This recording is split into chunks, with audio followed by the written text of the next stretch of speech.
In this video, we'll talk about the history of herpes. Have you ever wondered where herpes came from?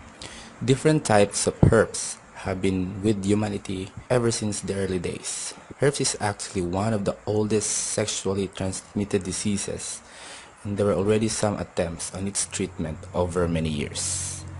The first attempt came from ancient Greece times around 450 BC. It was Hippocrates who first wrote about the symptoms of herpes in the human body. Actually, the term herpes was originated from ancient Greece that is derived from the word herpein. This means to creep and crawl, a reference to the ways of how herpes migrate over an infected area. During the times of Roman Empire, Emperor Tiberius was very concerned about the cold sore outbreaks, that during public celebrations and ceremonies, he prohibited kissing one another. Although this might be deemed as drastic, what a Roman physician known as Celsus had in mind was much more concerning.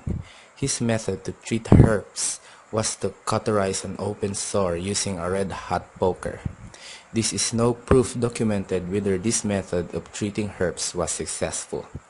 On the other hand, we are glad that this method is no longer applied today. In the 1800s, physicians finally started to understand herpes and formulate their own safe treatments. In 1893, Émile Bidal, a French physician, proved for the first time that herpes is a virus that can be transmitted from person to person. In 1896, Paul Euna, a German physician, formulated a system to differentiate herpes virus from syphilis using a microscope. His system was a breakthrough at that time, as under microscopic analysis, herpes and syphilis were confused with each other, resulting to misdiagnosis. In the 1900s, a German ophthalmologist developed his own test to diagnose herpes in a patient.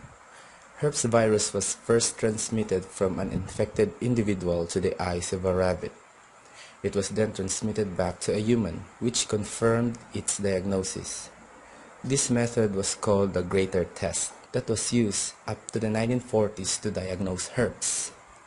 In 1925, an American virologist proved that herpes travels through the body by central nervous system and not through the bloodstream as thought previously.